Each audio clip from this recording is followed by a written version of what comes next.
everyone, welcome to our channel Matrix. On today's tutorial, I will guide you how you can temporarily deactivate your Snapchat account.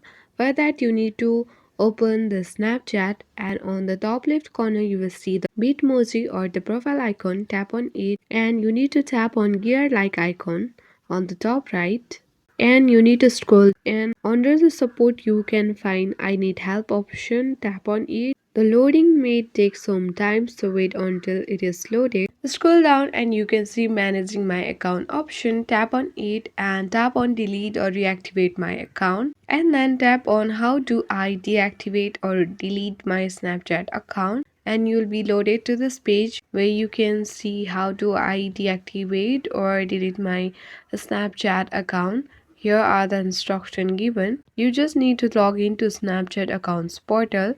So here on the blue link you can see. So after you log into Snapchat accounts portal, you need to tap on delete my account, input your password and tap on continue to confirm account deletion or deactivation. So in this way you can easily temporarily deactivate your Snapchat account.